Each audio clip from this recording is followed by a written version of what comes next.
There are days when you get to drive good cars, days when you get to drive bad cars, but only very, very rarely do you get to drive the best car in the world.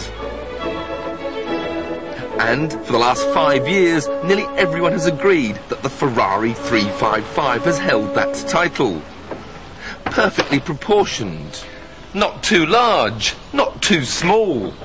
Just the right amount of power. Beautiful to look at. And beautiful to drive. But now there's a new pretender to the crown, the Ferrari 360 Modena. And it's instantly more beautiful, even better proportioned, more powerful, and hopefully, if it's possible, even better to drive. Even before you drive off, just sitting behind this badge evokes memories of a motoring heritage like no other.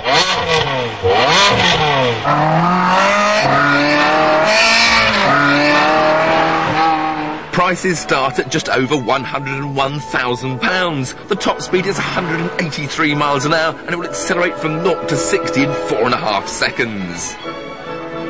But bald figures are just the start. Ferrari president Luca de Montezemolo wanted a car to take Ferrari into the next millennium.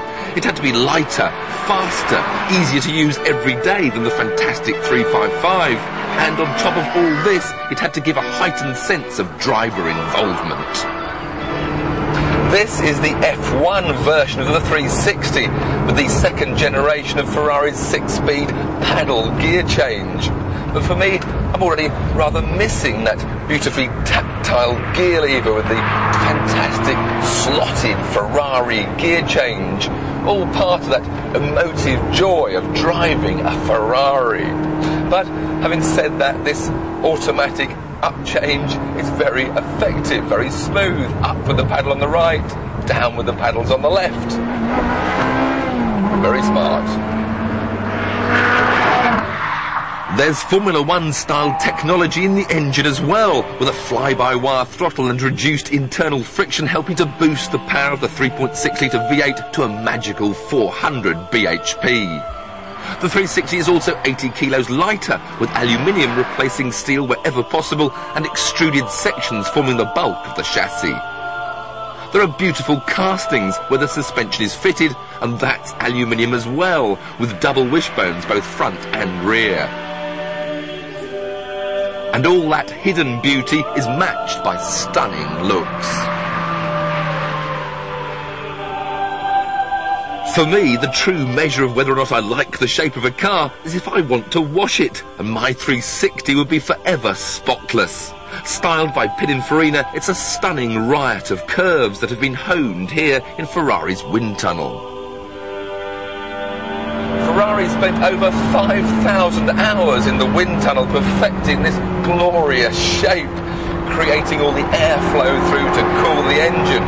But at the same time they were creating extra underbody airflow to increase the ground effect, the pressure that forces the car into the road.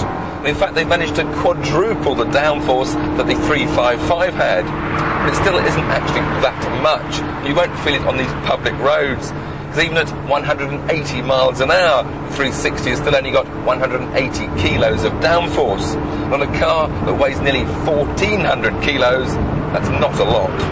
Indeed, at a more modest 60 miles an hour, that downforce tails off to only around 50 kilos. But then I guess every little helps. More impressive, however, is how everyday usable the 360 is. There's loads of room inside, the instruments are perfect, and unlike the 355, the steering wheel adjusts for both rake and reach.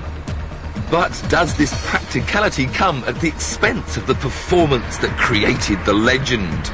Time to switch off the traction control, put the suspension in sports mode, and put the handling to the test on Ferrari's own Fiorano circuit.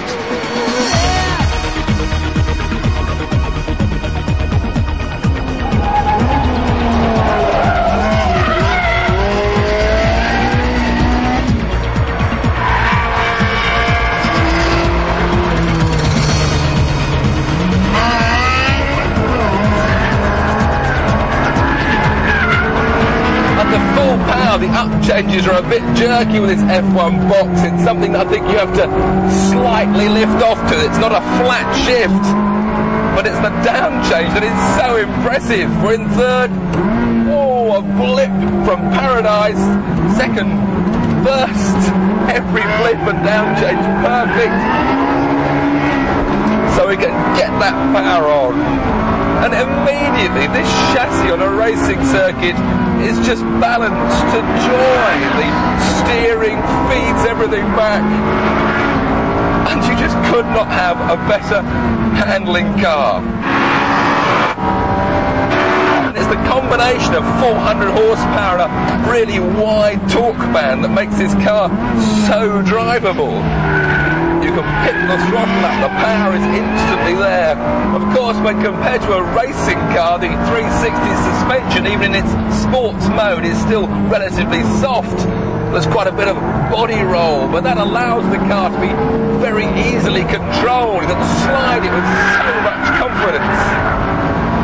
For absolute perfection, though, I think I'd prefer to have a manual change and be doing these blips myself, because part of the satisfaction of performance driving is having complete control. I'm sure Ferrari don't really want this car back.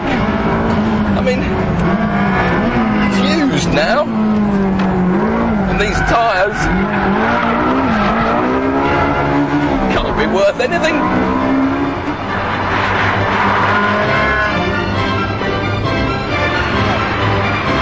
I really didn't want to give the 360 back.